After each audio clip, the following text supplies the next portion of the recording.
미국에서 가장 성공한 한국인이라면 누구를 꼽을 수 있냐면 저는 주저없이 돌아가신 강영우 박사님을 꼽을 수 있다고 생각합니다.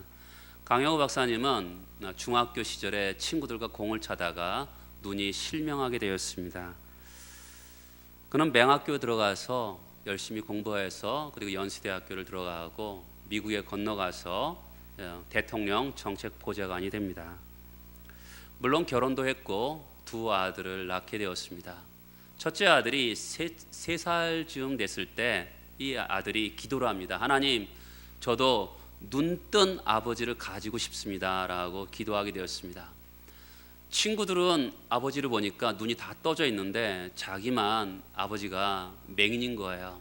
그래서 하나님께 기도했습니다. 하나님, 저도 눈뜬 아버지를 가지고 싶습니다. 이 기도를 아버지가 듣게 되었습니다. 그때 3살 된 아들을 이렇게 오게 합니다. 애야, 아버지는 눈뜬 아버지랑 다른 것을 가지고 있다. 눈뜬 아버지가 없는 좋은 점을 가지고 있다. 한번 불을 꺼볼래?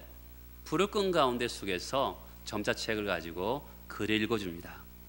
눈뜬 아버지들은 불 끈다면 글을 못 읽어주잖아. 근데 나는 불을 끄고서도 이렇게 글을 읽어줄 수 있단다.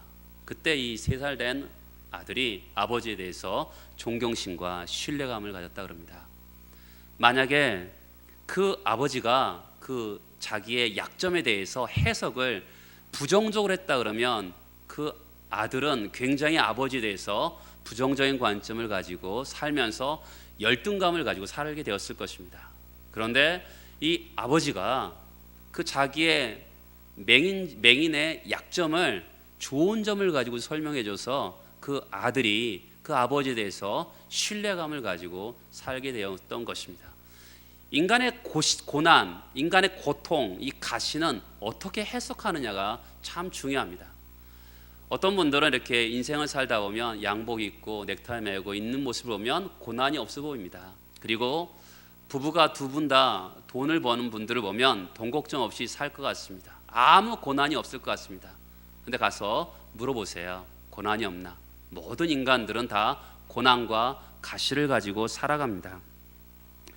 그러나 그 고난을, 이 가시를 어떻게 해석하느냐가 그 사람에게 축복이 되고 저주가 되는 것입니다.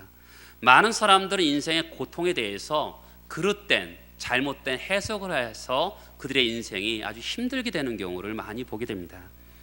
어떤 사람들은 자기의 고통이 찾아올 때 내가 죄를 지었기 때문에 이렇게 벌을 받는구나 그러면서 죄책감에 시달리는 사람들도 있습니다. 또 어떤 이는 고난이 찾아올 때 사탄이 내게 역사하는구나, 내가 잘못된 신앙인이구나 라면서 고통을 당하는 경우도 있습니다. 또 어떤 사람들은 고난을 받으면서 내가 저주를 받는구나 이렇게 생각하는 잘못된 해석을 하는 사람들이 많이 있습니다. 그러면 우리 인생은 고난은 또한 오늘 성경은 가시이고 고통은 가시인데 가시는 굉장히 우리를 찌르는 것입니다. 여기서 보면 오늘 성경에 보면 육체의 가시라고 나오는데 이 가시, 우리 보통 가시하면 생선가시 정도로 생각하잖아요. 그럼 가서 병원 가서 생선가시 박히면 이비인후과 가서 핀셋으로 뽑으면 된다고 생각하는데 이 가시는 그런 가시가 아닙니다. 헬라어에서 보면 말뚝을 이렇게 두툼한 말뚝을 이 칼로 갈아서 그러면 어떻게 되겠습니까? 뾰족하게 되는 것이죠. 그 뾰족하게 돼서 사람을 찌르는 겁니다. 어떻게 됐어요? 죽을 것 같은 고통이죠. 아니요, 죽는 것 같은 고통이죠. 그런 고통을 이야기하고 있는 것이죠.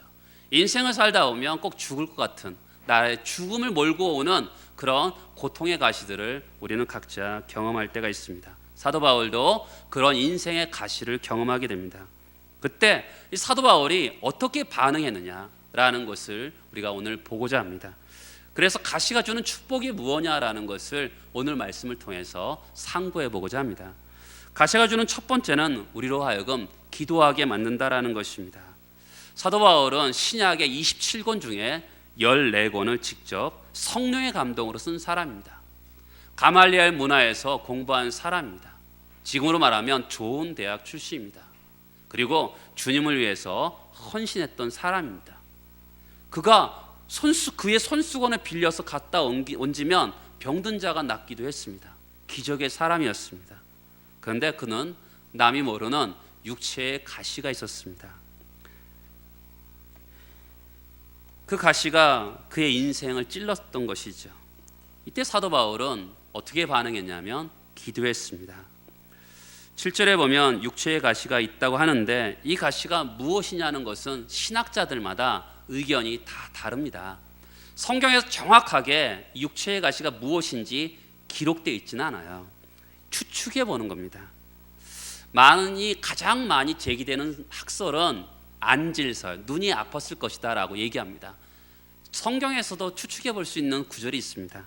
갈라디아서 4장 14절에서 보면 너희를 시험하는 것이 내 육체에 있다 하면서 그 다음 절에 나를 사랑하는 너희들이 할 수만 있다면 눈이라도 나에게 빼어주었을 것이다.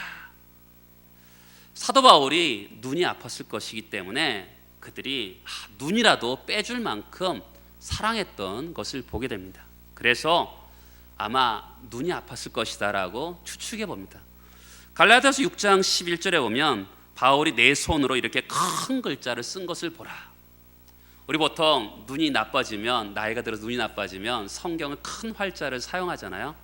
그런 것처럼 사도 바울이 큰 글자를 강조하는 것을 볼 때 눈이 나빴을 것이다. 다메섹 도상에서 예수 그리스도의 그 엄청난 광채를 본 다음에 눈이 상해서 눈이 아프게 되었을 것이다. 이런 안질설이라고 추측해 봅니다. 두 번째는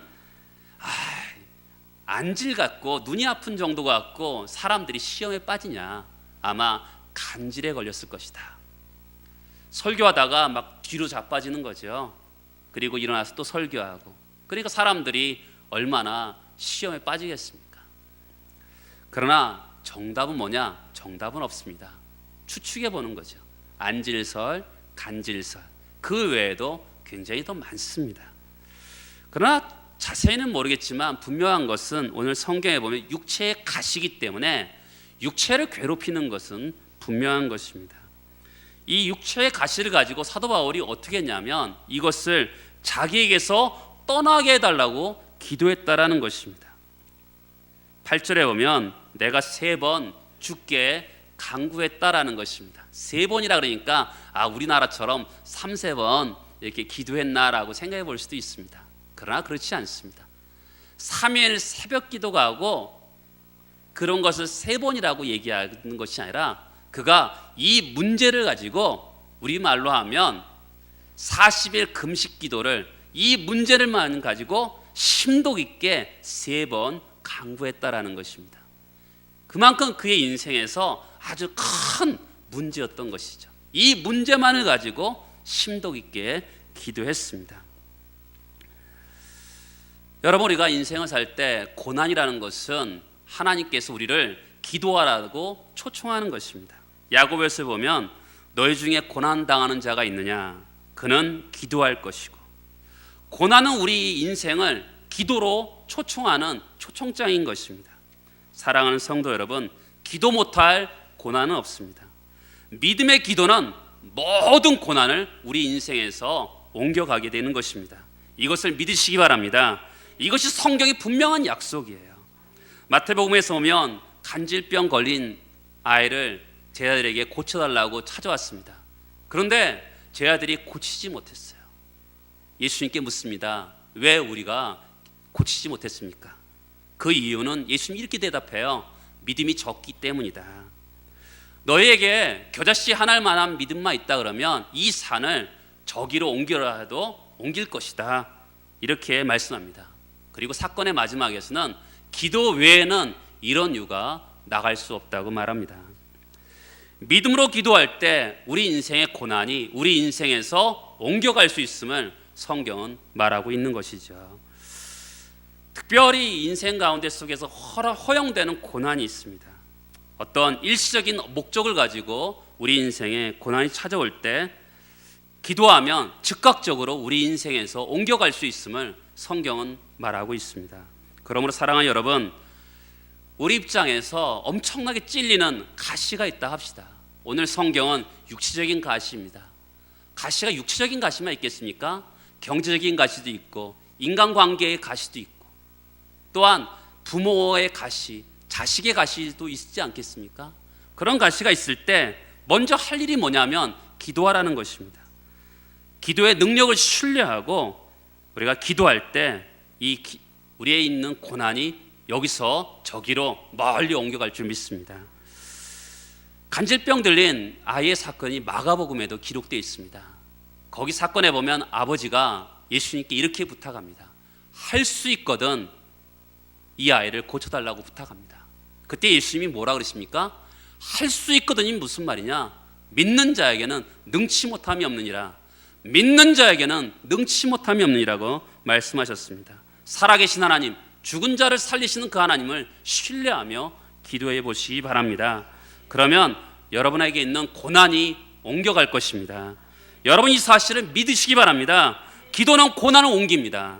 이것은 성경의 약속이기 때문에 분명한 것입니다. 그런데 우리가 기도했는데 고난이 안 옮겨지는 경우도 있습니다. 고난이 여전히 버티고 우리를 괴롭힐 때도 있는 것입니다. 그때는 어떻게 될까요? 저는 항상 성도들에게 이렇게 얘기합니다. 사람들은 일반적으로 고난이 내가 보더라도 심각한 고난이 찾아오면 더 이상 많은 분들이 오면 기도하지 않습니다. 생각보다. 왜냐하면 이거는 기도해도 소용없는 것이야 라고 생각하는 그런 고난들이 있잖아요. 근데 저는 그때 절대로 그분들에게 꼭 얘기하는 것이 있습니다. 오늘 말씀처럼 내 은혜가 내게 족하다. 그런 응답이 올 때까지는 이게 하나님이 허락하시는 그냥 끝까지 인생을 가지고 가는 가시가 아닐 수도 있기 때문에 끝까지 기도하라고 합니다. 여러분 그것이 얼마나 어려운지 아세요? 하나님 앞에서 기도할 때 이것이 내 인생의 끝나는 고난일 수도 있지만 끝나지 않은 고난일 때도 있거든요. 그러나 그것을 우리가 어떻게 알겠습니까? 사도 바울은 분명하게 그 가시가 내 은혜가 내게 족하다 이렇게 응답을 받습니다. 그러나 그 응답 받기 전까지는 포기하지 않고 기도하는 것이죠. 하나님 이 산을 내게서 옮겨달라고 기도할 필요가 있는 것입니다. 그러나 어떻든 지금 사도 바울은 기도하고 기도했는데 결국 하나님이 어떤 고난을 풀어주지 않았습니다. 그때 어떻게 될까요? 사도 바울에게 응답이 왔어요. 내 은혜가 네게 족하다. 여러분 기도 응답에는 세 가지가 있다고 우리가 가장 기본적으로 배우잖아요. Yes, No, 기다려라 이렇게 세 가지를 배웁니다. 기도 응답에 항상 세 가지 아시죠?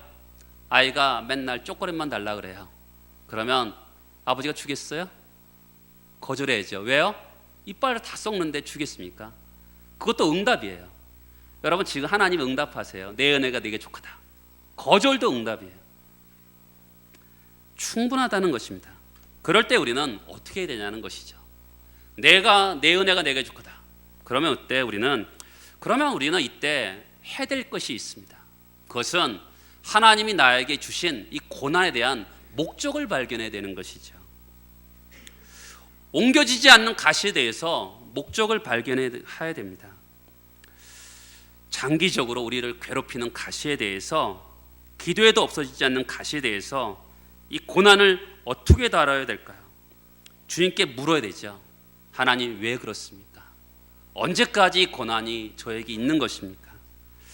이 고난을 이 계속 가시에 찔리도록 언제까지 허용하시겠습니까? 여러분 항상 진지하게 하나님 앞에 이 고난에 대해서 묻는다면 하나님은 대답하실 것입니다. 내가 목적이 있어서 그래. 이런 응답을 꼭 듣게 될 것입니다.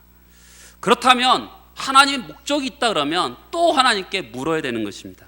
하나님 도대체 그 목적이 무엇입니까?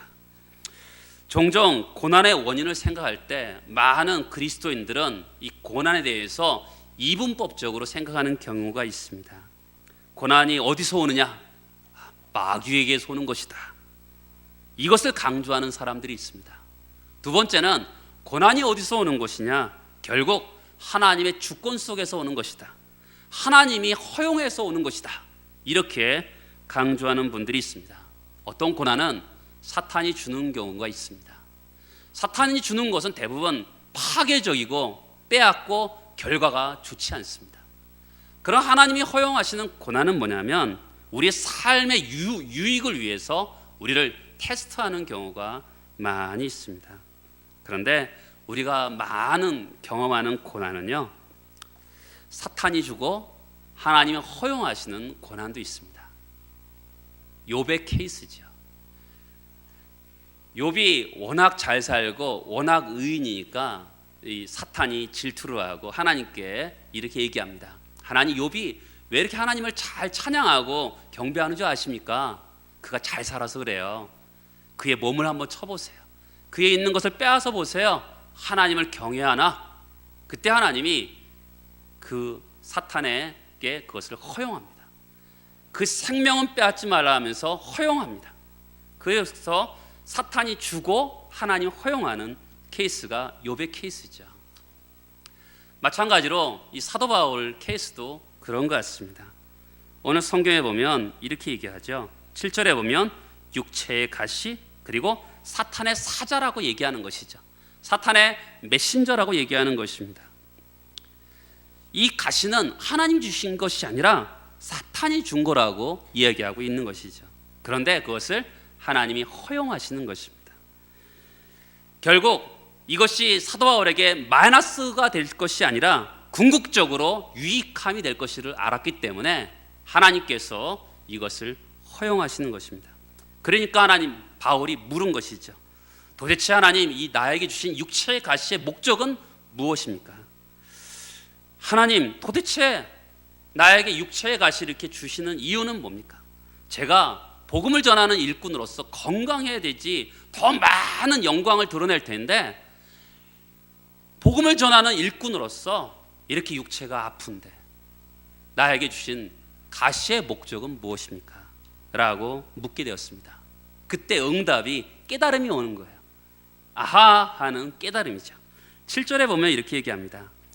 여러 계시를 받은 것이 지극히 크므로 너무 자만하지 않게 하시려고 내 육체의 가시 곧 사탄의 사자를 주셨으니 이는 나를 쳐서 너무 자만하지 않게 하려 하심이라. 여기 이 한 구절에 두 번 반복되는 단어가 있습니다. 뭡니까? 자만하지 않게 하시려고, 교만하지 않게 하시려고, 겸손하게 하시려고 이렇게 육체의 가시를 주셨다라는 깨달음을 갖습니다. 다시 한번 7절의 말씀을 보면 이렇게 시작하지요. 여러 계시를 받은 것이 지극히 크기 때문에 교만하지 않기 위해서 가시를 주었다는 것입니다. 그럼 계시를 받은 것이 지극히 크다라는 것은 무엇을 얘기하는 것입니까? 거기 1절부터 6절까지 보면 바울이 신비한 체험을 합니다. 몸이 바깥에 있는지 안에 있는지 이런 표현을 쓰는데 내 육체로 갔다 왔는지 영혼만 갔다 왔는지 너무나 황홀해서 자기도 잘 모르겠다는 거죠. 어디를 갔다 왔냐면 셋째 하늘을 갔다 왔다고 얘기합니다. 여러분, 히브리 사람들의 하늘관은 세 가지 종류가 있습니다. 첫째 하늘은 우리가 살고 있는 대기권을 얘기합니다. 둘째 하늘은 저 해와 달과 별들이 있는 우주 공간을 얘기합니다. 셋째 하늘은 낙원, 하나님이 계신 곳입니다. 이 사도 바울이 살아있을 때 바로 신비한 체험, 셋째 하늘, 하나님이 계신 곳을 갔다 왔다는 것입니다. 신비한 체험은 우리 신앙생활에 굉장히 도움이 됩니다. 그런데 신비한 체험에 함정이 있습니다. 그것은 신비한 체험을 할 때 교만해질 소지가 있습니다. 아, 너희들 이런 거 경험 못했지? 나는 이런 경험했단다 하면서 굉장히 신비한 체험에 대해서 자만할 수 있는 함정이 있습니다.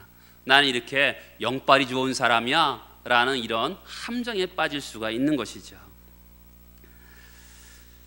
그런데 사도 바울이 기도하면서 그것을 깨달았던 것이죠.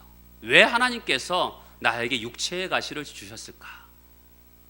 기도하면서 깨달음이 왔는데 하나님이 나에게 교만하지 않기 위해서, 나에게 자만하지 않기 위해서 겸손하도록 육체의 가시를 주었다라는 것을 깨닫게 됩니다. 여러분, 어떤 경우에는요, 이런 하나님이 가시의 목적에 대해서 금방 깨달아질 때가 있어요. 기도했는데 하나님께 이같이 응답해 주시는 경우도 있습니다. 그런데 어떤 경우는 아무리 기도해도 왜 이 가시를 주셨는지 깨달음이 오지 않을 때가 있어요. 그러나 어떻든 여러분, 성경에서 보면 분명히 하나님은 좋으신 아버지죠. 아버지는 항상 좋은 것만 주시는 것입니다. 그것을 믿는 믿음이 있어야 되는 것이죠. 하나님 무슨 뜻이 있어서, 나에게 좋은 뜻이 있어서 이런 가시를 주시는구나, 그런 믿음이 필요한 것입니다. 로마서 8장 28절에 보면 하나님을 사랑하는 자, 곧 그 뜻대로 부르심을 입은 자들에게는 모든 것이 합력하여, 모든 것이라는 것은 우리 약한 것, 우리 가시, 연약한 것, 이 모든 것이 합력하여 하나님의 선을 이룬다고 말씀하고 있는 것이죠. 고난의 가시가 올 때 첫 번째 해야 될 일은 뭡니까? 축복이 뭐예요? 기도하는 것입니다. 고난이 올 때 우리가 어떤 깨달음을 받습니까? 두 번째 축복은 우리로 하여금 겸손하게 하고 교만하지 않도록, 자만하지 않도록 하는 그런 축복이 오는 것입니다. 20세기 최고의 기독교 변증가인 C.S. 루이스는 옥스퍼드 대학에서 강연을 한 다음에 학생들에게 이런 질문을 받습니다. 신이 존재하고 그 신이 선한 신이라면 이 세상에 어떻게 고통이 존재하는 것입니까? 여러분, 이 세상에서 인간의 가장 큰 질문이 뭔지 아세요? 고통은 이 세상에 왜 존재하는가라는 것입니다. 그때 C.S. 루이스가 이렇게 명답을 내놓습니다. 그렇지 않아도 인간은 교만하기 짝이 없는데 고통마저 없다면 인간은 얼마나 교만할 것인가? 그렇습니다. 인생의 가시들은 인간을 겸손하도록 하게 하는 그런 축복이 있는 것입니다. 가시가 주는 축복의 세 번째는 이것입니다. 우리를 강하게 한다는 것입니다. 9절을 보겠습니다. 나에게 이르기를 내 은혜가 내게 족하도다. 이는 내 능력이 약한 데서 온전하여짐이라 하신지라. 그러므로 도리어 크게 기뻐함으로 나의 여러 약한 것들에 대하여 자랑하리니 이는 그리스도의 능력이 내게 머물게 하려 합니다. 여러분, 여기서 머물다라는 말을 각주를 잘 보세요. 장막으로 덮게라는 말이 나옵니다. 여러분, 장막은 누가 거하시는 겁니까? 하나님이 임재하시는 곳입니다. 내가 약할 때 하나님의 임재를 경험한다라는 것입니다. 그러면 약할 때가 강할 때라는 것이죠. 종종 야구 경기를 볼 때가 있습니다. 야구 경기를 보면 이 타자가 막 치는데 저 선수 힘을 주네요 라고 표현합니다. 그러면 안 되죠 하면서 힘을 빼야 합니다. 투수들도 그렇잖아요. 저 투수 이렇게 힘을 줘서 던지네요. 좀 힘을 좀 부드럽게 힘을 빼고 던져야 될 것 같습니다. 왜냐하면 힘을 너무 세게 던지면 어떻게 됩니까? 공을 땅으로 던지게 돼 있거든요. 힘을 빼고 던져야 되는 것입니다. 우리 교회 음악하는 분들 많은데 음악할 때 어떻게 해야 합니까? 목에 힘을 빼고 해야지만 노래를 잘하죠. 그렇죠. 그런 것처럼 우리가 항상 경기라든지 베테랑이나 처음 하는 분들에게 제일 중요한 것은 힘을 빼는 거거든요. 힘을 뺄 때 강하게 되는 것입니다. 그런 것처럼 내가 힘을 주는 한 하나님은 개입하지 않습니다. 내가 힘이 가장 약한 순간에 하나님이 역사하신다라는 것이죠. 역대하 20장에서 보면 여호사 왕이 주변의 세 나라 연합군의 공격을 받습니다. 너무 연약해서 그 세 나라 연합군하고 싸울 수가 없는 거예요. 그때 하나님께서 선지자를 보냅니다. 이 전쟁은 내게 속한 것이고 네게 속한 것이 아니라 하나님께 속한 것이다 라고 말을 듣습니다. 자기 연약함을 가지고 하나님께 나아갈 때 하나님이 그를 강하게 하시고 전쟁에서 이기게 하시는 것입니다. 여러분, 인생에서 가장 약한 순간에 하나님이 역사하십니다. 하나님은 우리 인간의 힘으로 전쟁에서 승리하는 것을 생각보다 원하지 않는다는 거 여러분 아세요? 기드온의 300용사 아시죠? 23,000명이 왔습니다. 근데 두려운 자들을 보냅니다. 10,000명이 남습니다. 그러나 10,000명도 많다 그러시네요. 그리고 물을 먹기 위해서 그 중에 가장 적은 숫자를 선택하십니다. 300명을 선택하세요. 그래서 그들로 하여금 미디안의 그 메뚜기 같은 많은 미디안 군대를 이기게 하십니다. 하나님은 가장 우리가 약할 때 강하게 하신다는 것이죠. 가장 약할 때 하나님의 임재를 경험하는 것이고, 가장 약할 때 하나님의 능력을 경험하는 것을 성경은 이야기하는 것이죠. 그래서 네 번째 축복이 뭡니까? 그럴 때 하나님께서 이렇게 바울에게 축복을 주시는데 기쁨을 누리는 축복입니다. 9절에 보면, 넷째 줄 보면 크게 기뻐함으로, 10절에 보면 그러므로 내가 그리스도를 위하여 약한 것들과 능욕과 궁핍과 박해와 공고를 기뻐하노니 이는 내가 약한 그때의 강함이라고 합니다. 여러분 인생 가운데 속에서 시험이 왔을 때 성경에 보면 온전히 기뻐하라라고 얘기합니다. 시험이 오는데, 고난이 오는데, 가시가 있는데 I'm so happy, 즐거워라 이렇게 할 수 있는 사람은 없어요. 그렇죠? 없습니다. 그런데 감정적으로는 쉽게 기뻐할 수 없지만 의지적으로 지금 온전히 기쁘게 여기라 명령이거든요. 의지적으로 우리가 기뻐하라고 성경은 이야기하고 있는 것입니다. 다시 한번 10절을 보시면, 그러므로 내가 그리스도를 위해 약한 것, 육신의 연약함입니다. 능욕, 무시를 당하는 것입니다. 궁핍, 가난입니다. 박해, 예수 때문에 고생하는 것입니다. 공고, 수많은 어려움들 있는데 나는 이런 것들을 기뻐한다고 해요. 왜 그렇습니까? 이런 일을 당할 때마다 하나님의 강함을 역사하기 때문에 그렇습니다. 내가 약할 때 하나님의 강함을 경험하면서 그럴 때마다 하나님이 개입하시는 것을 보고 기뻐한다고 이야기합니다. 저는 젊었을 때 제가 똑똑하다고 생각했습니다. 제 마음대로 하더라도 다 이루는 그런 인생을 살았습니다. 그런데 어느 날 저의 주권자 대신 하나님을 만나게 되었습니다. 그때 저는 연약함을 깨닫게 되었습니다. 하나씩 내려놓고 하나님의 시간과 하나님의 방법에 맡기게 되었습니다. 그때 저는 바보가 되는 것 같더라고요. 예전에는 똑똑하다는 생각했는데 신앙생활을 할수록 이게 바보가 되는구나 이런 생각을 많이 하게 되었습니다. 그런데 내가 연약하고 부족할수록 하나님이 직접 역사하시는 것을 많이 보게 되었습니다. 내가 강할 때 하나님이 개입하지 않으십니다. 그러나 내가 어떻게 보면 가장 약한 순간에 하나님이 개입하십니다. 왜요? 내가 할 수 없기 때문에 하나님을 의지합니다. 하나님의 때와 방법을 의지하고 하나님의 은혜를 의지하니까 하나님이 역사하기 시작하시는 것입니다. 여러분의 삶에 연약함이 있습니까? 육체의 가시가 있습니까?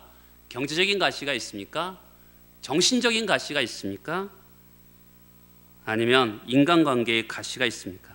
그것을 하나님께 내어드리시기 바랍니다. 하나님, 나는 연약합니다. 어떻게 할 수 없습니다. 하나님, 위대하신 하나님, 능력이 많으신 하나님, 이 시간에 임재해 주옵소서. 그런 기도를 해보시기 바랍니다. 어떤 분이 미국에서 사업을 하다가 불이 나서 집과 사업체가 다 불타버렸다 그래요. 거기 살 수 없어서 가족들을 데리고 아무것도 없는 상태에서 다른 주로 이사하게 되었습니다. 그때 교회를 가서 목사님을 만났는데 목사님이 당신은 다 잃어버렸으니까 하나님만 의지하십시오. 기도하십시오. 이런 부탁의 말씀을 듣게 되었습니다. 기도했습니다. 근데 이분은 영어도 짧고 돈도 없습니다. 가장 문제가 뭐예요? 경제적인 가시입니다. 돈이 없는 거죠.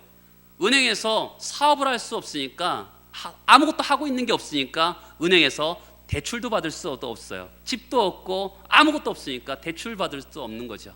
그래서 하나님께 기도했습니다. 가장 약한 순간에 하나님, 은행의 그 지점장의 마음을 말랑말랑하게 해주셔서 좀 돈 좀 빌릴 수 있도록 도와주세요 라고 기도했다 그럽니다. 가서 짧은 영어를 가지고 설명했는데 이게 웬일입니까? 예스, 빌려줬어요.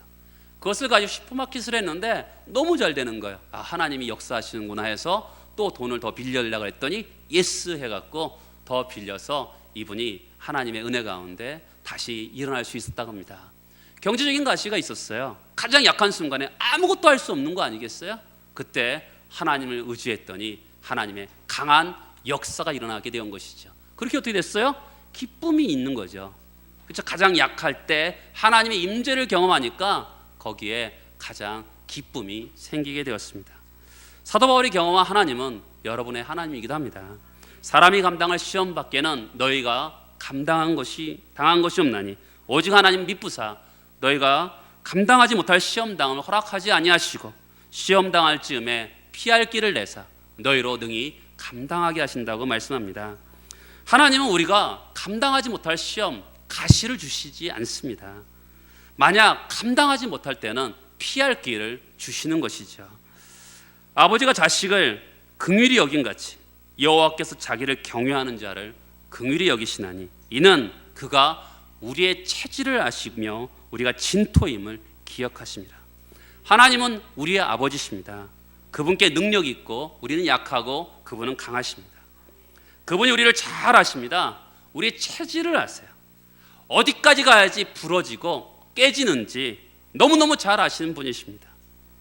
하나님은 우리의 체질을 아시는 분이기 때문에 절대로 하나님 우리 다루실 때 가시를 줘도 절대로 깨지지 않도록 하시는 것이에요.